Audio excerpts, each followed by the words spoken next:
अजित पवारांना अर्थ खातं मिळाल्यानं काँग्रेस नेते अशोक चव्हाणांनी शिवसेनेवर हल्लाबोल केलेला आहे। अजित पवार अर्थमंत्री असल्यानं त्यांनी आम्हाला निधी दिला नाही असं कारण देऊन जे लोक ठाकरेंना सोडून गेले त्यांनी आता परत यायला हरकत नाही अशी मिश्किल टीका अशोक चव्हाणांनी केलेली आहे। मी अजित पवार 2 जुलैला अजित पवारांनी शिंदे सरकारमध्ये उपमुख्यमंत्री म्हणून शपथ घेतली तर नुकतंच मुख्यमंत्र्यांनी नव्या मंत्र्यांचं खातेवाटप जाहीर केलं।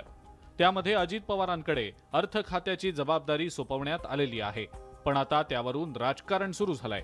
अजित पवार सत्तेमध्ये सहभागी झाल्यामुळे महाविकास आघाडीतल्या नेत्यांच्या हाती आयताच मुद्दा लागलाय। काँग्रेस नेते अशोक चव्हाण यांनी याच मुद्द्यावरनं एकनाथ शिंदेंच्या नेतृत्वातल्या शिवसेनेच्या आमदारांना चांगलंच डिवचलेलं आहे। आता आजची परिस्थिती जर पाहिली की ज्या दादांना सोडून गेली तेच दादा पुन्हा आज राज्याचे फायनान्स मिनिस्टर झालेले आहेत। आता या मंडळीला परत यायला हरकत नाही। जी मंडळी दादांच्यामुळे तिकडे गेली होती त्या मंडळीला आता ते कारण पुरेसं आहे। वर्षभरापूर्वी शिवसेनेतल्या बंडाच्या वेळेला बंडखोर आमदारांनी तत्कालीन अर्थमंत्री अजित पवार यांच्यावर खापर फोडलं होतं। अजित पवार विकास निधी वाटपात भेदभाव करत असल्याचा आरोप शिंदेंच्या नेतृत्वातल्या शिवसेनेच्या आमदारांनी केलेला होता।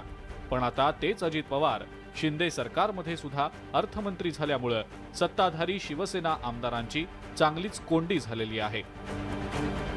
तेव्हा मुख्यमंत्री मी नव्हतो, मी आता मुख्यमंत्री आहे, त्यामुळे सगळ्या आमदारांना न्याय देण्याचं काम, समान न्याय देण्याचं काम आम्ही करू।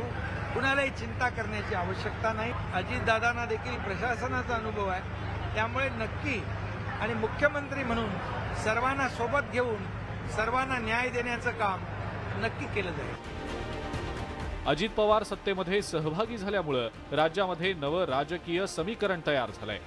तसंच सत्तेमध्ये एक नवा वाटेकरी देखील आलेला आहे। त्यामुळे आगामी काळात अजित पवार अर्थमंत्री म्हणून कशा पद्धतीनं निधीचं वाटप करतात हे पाहणं औत्सुक्याचं ठरणार आहे।